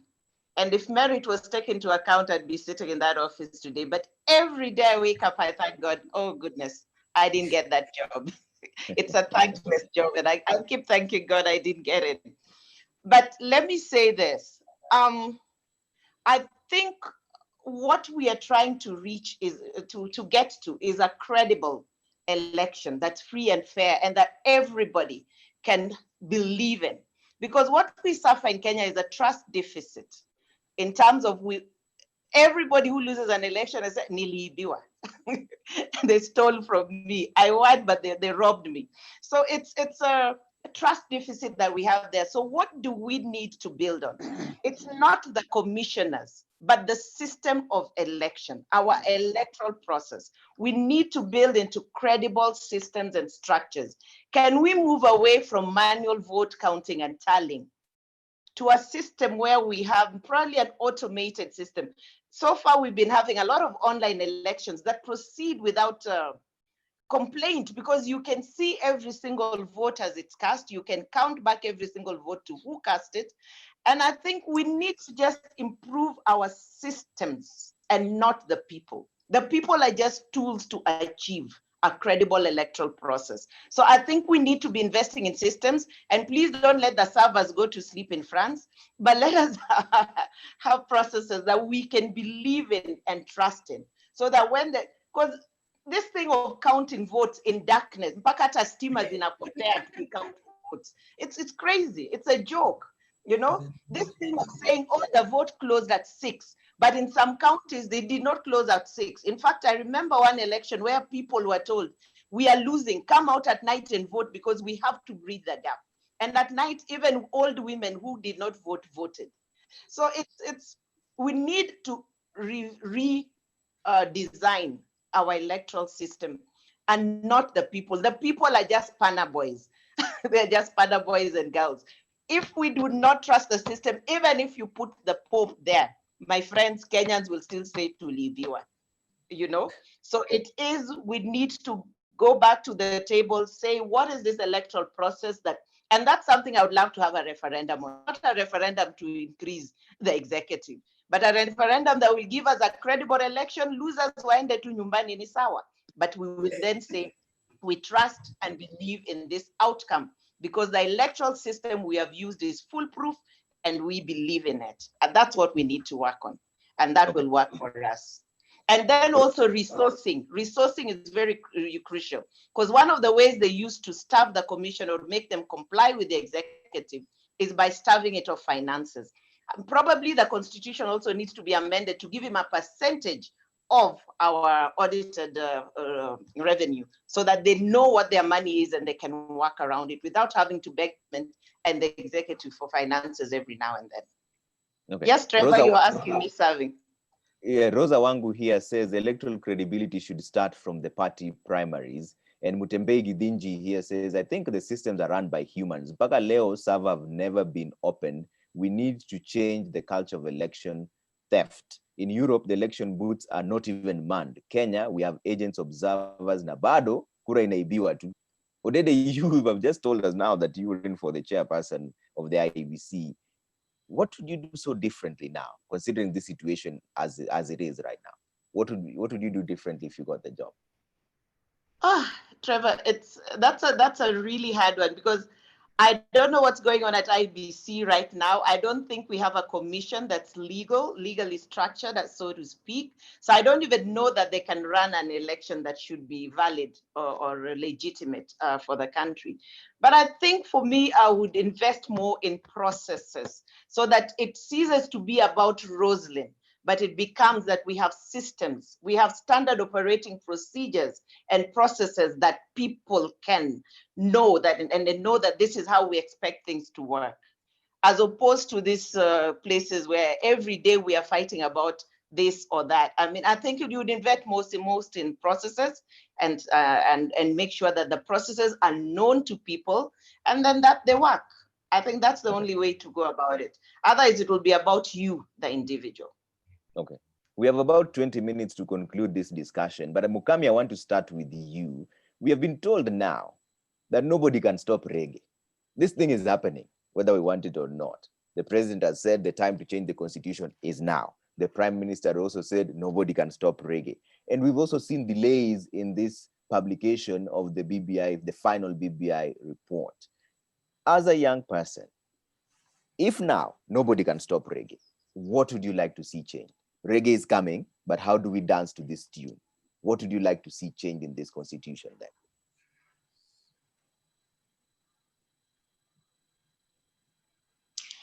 Trevor, as you've said, nobody can stop reggae, but I don't think the reggae has started, because if we don't have this publication of the BBI final report, then which tune will we dance to?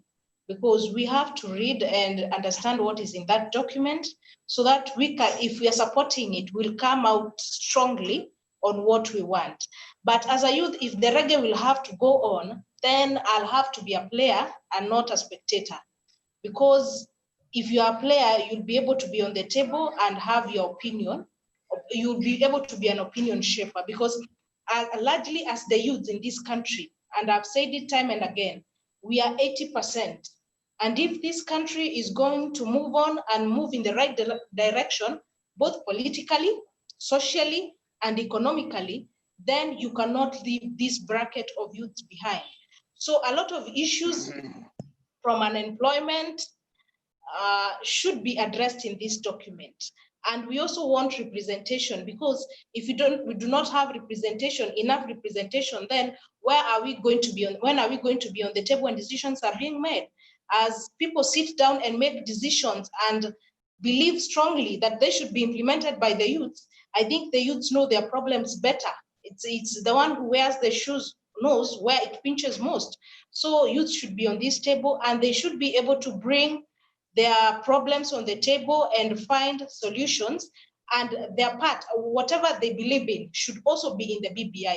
If you're going to dance to this reggae of expanding the executive, let's also dance to the reggae of creating more employment to the youth. That's my take. Okay, so your most important issue is employment to the youth.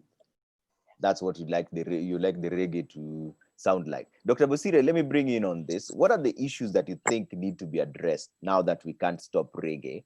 And also the issue, what does the secrecy around this document, what kind of perception does that create for the electorate? The people are supposed to have the sovereign power. What comes to their mind when their document, which they've been told that they're going to vote on whether they like it or not, in itself is a secret? Trevor, I was reflecting on that, and I was wondering, the report is ready. I spoke to one of the officials, one of the task force members yesterday, and asked him, why are you people not giving us the report?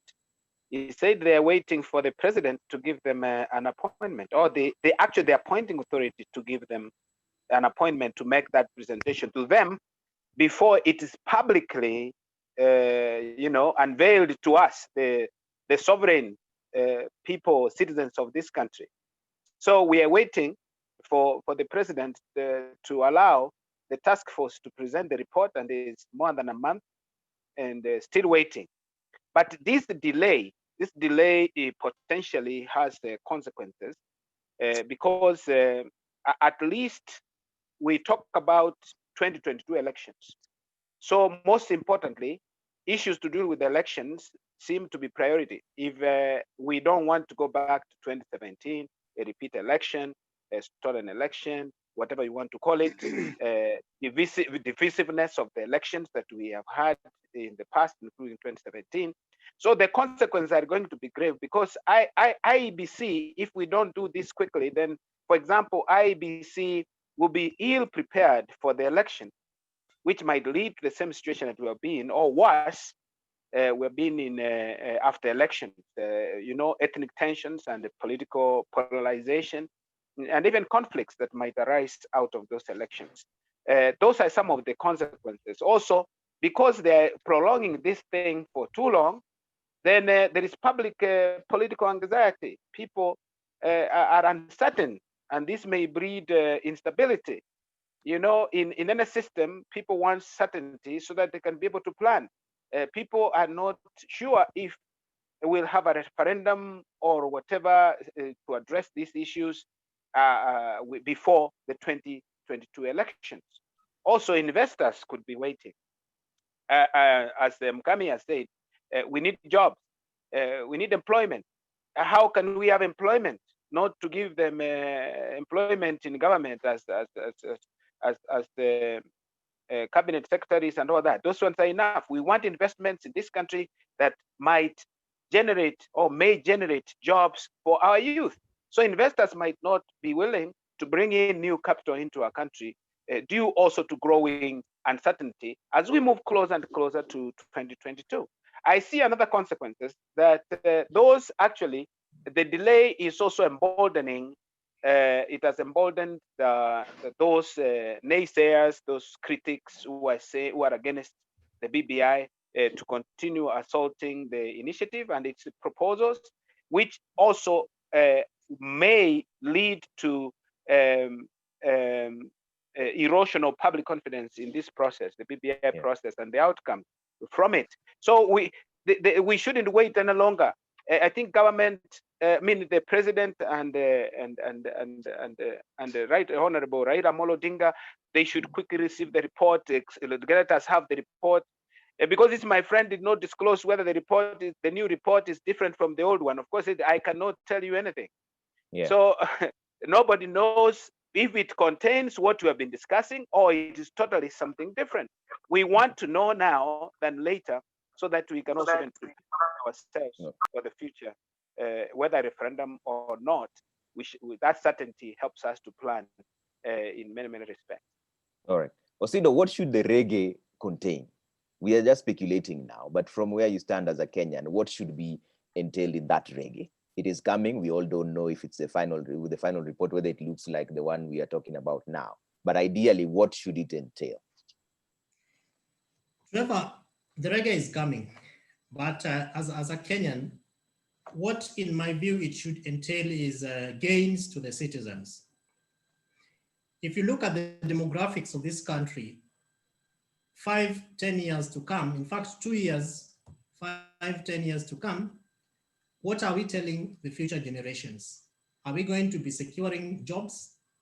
Remember, even today, we have a big 4 agenda, a bulk of it, which is supposed to safeguard gains of Article 43 of the Constitution. But if you look at the amount of time we spend on implementation of the big 4 against talk around and about the BBI and referendum, you and I and all of us know how much time that is.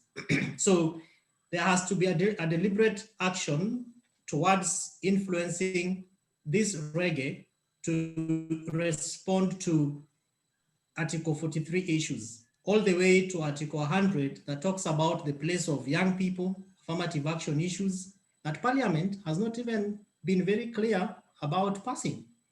The place of persons with various disabilities, that has to be safeguarded. And if we cannot get it from them, Trevor, why don't we organize ourselves? Because we are doing a lot of agonizing as opposed to organizing. I know people are organizing in their own small little ways, but that organizing is not adding value. Why is it not stopping this reggae? Why can't it, break into Capitol Hill and say, you have been meeting people here, we also want to be met. Can you speak to us? Why can't this reggae actually just at the door of Harambee House, where a handshake is happening? Why can't these young people also say, we have organized ourselves, and now we also want to shake your hands in the midst of COVID-19 and all this social distancing, because this is what you are talking to us, yet we are asking you for jobs. If one of the big 4 issues is manufacturing, why can't county governments begin to be deliberate in terms of looking at opportunities to industrialize our counties to guarantee jobs for the youth? Trevor, I have gone through all the documents that came from the regional meetings for BBI, and you and I know what 80% of those documents are. It's purely about power sharing, and at the back of it is who is getting what position. There is no clear definition of how much each of the regions are going to be able to safeguard when it comes to jobs for young people. So I would want that in this upcoming reggae.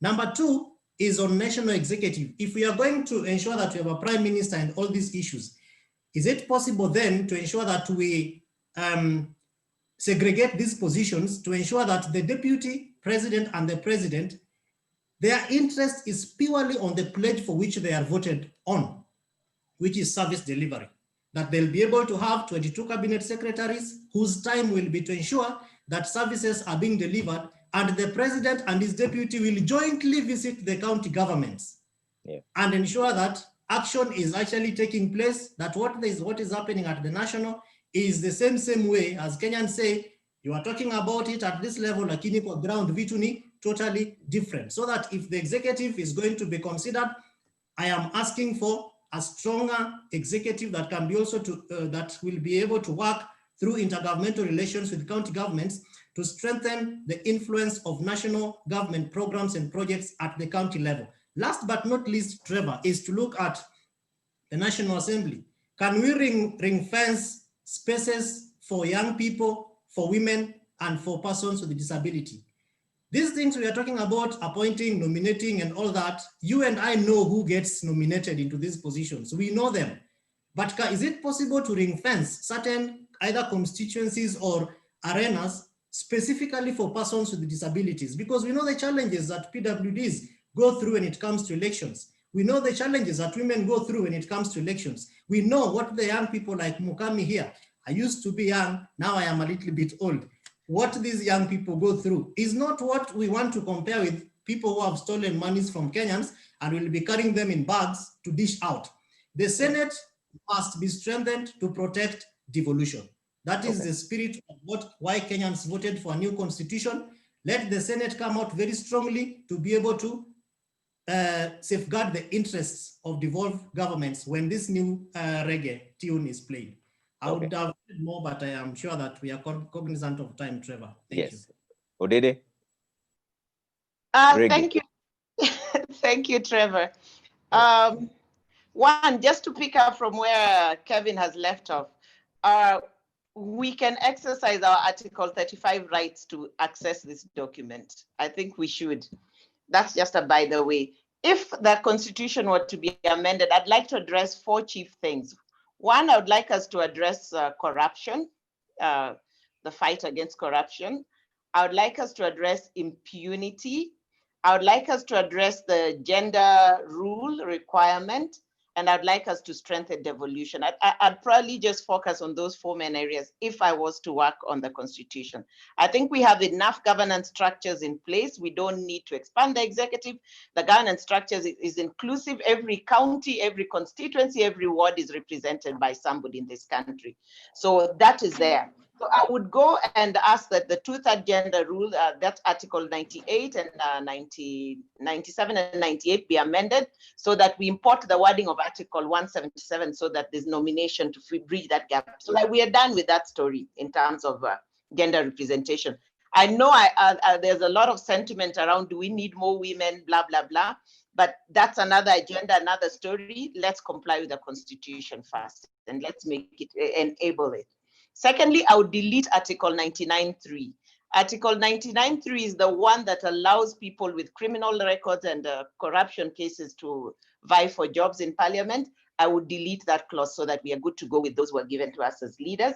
I would amend Chapter 6 to make it very, very clear what makes a leader of integrity so that we don't leave it to parliament to make a leadership and integrity bill that they dilute. So I would beef up Chapter 6 and put in a lot of provisions around wealth declaration, source of wealth, how you're going to, in fact, even things around your morality sometimes, because sometimes we see our leaders exposing us to things that are not integral or even worthy of a leader. So I would beef up Chapter 6.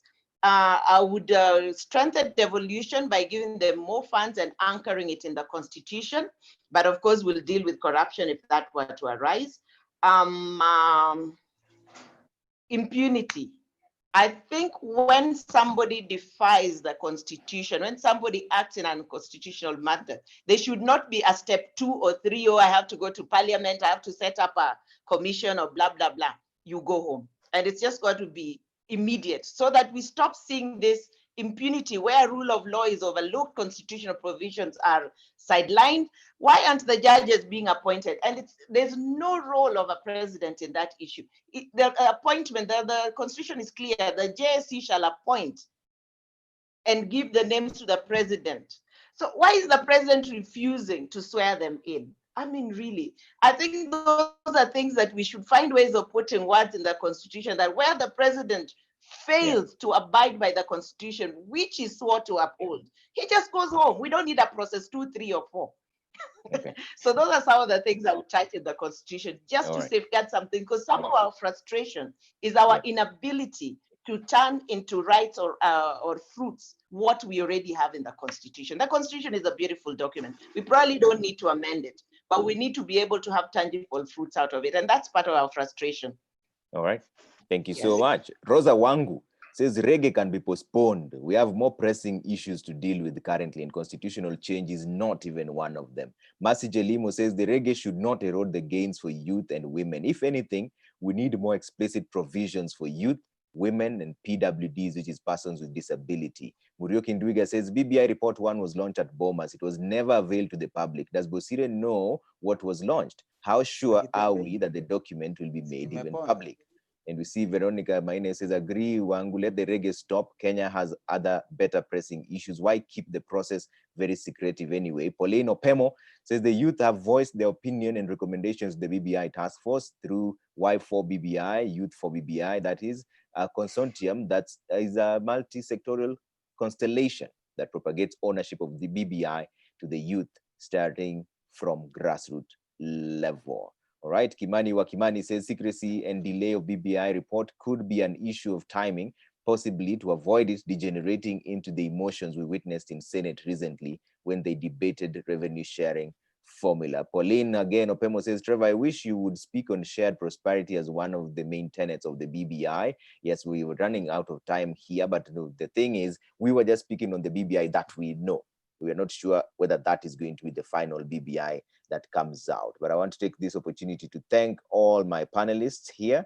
They are the ones who made this conversation better, and also everyone else who took part in it. That is one, Dr. Richard Bosire, political scientist and lecturer, Department of Political Science and Public Administration at the University of Nairobi. Kevin Osiro, Executive Director, County Governance Watch. Ms. Mukami Wangoi, National Organizing Secretary, Young Democrats and Democratic Party of Kenya, and Ms. Roslyn Odede, Council Member, LSK, and Advocate of the High Court of Kenya. At this particular point, I'd like to bring in Franklin Mukwanja to give a vote of thanks if he's still here. If he's not, I guess we're just going to have to say, may the Lords of Reggae be with you. Once that particular document is launched, we will discuss it again with all of you here. All right. Thank you so much for tuning in. Franklin Mukwanja, are you with us? He is. He's there. Yeah, I can see, but you need to unmute your microphone first, Mukwanja. I can see you, but we can't hear you. Thank you, Trevor. I'm appreciating you, Trevor, as Mukwanja is unmuting. Thank you, sir. Thank you very much. I think Mukwanja may have stepped out for a bit, but it's exactly... Mukwanja, are you with us? Okay. Yeah. All right, we seem to be having a bit of a challenge there. It's exactly 1 p.m. Thank you so much for having this discussion. Have a good one, people. Thank you so much. We'll discuss this again when the final report is out. All right. Bye. Thanks a lot. Thanks a lot. All right. Thank you.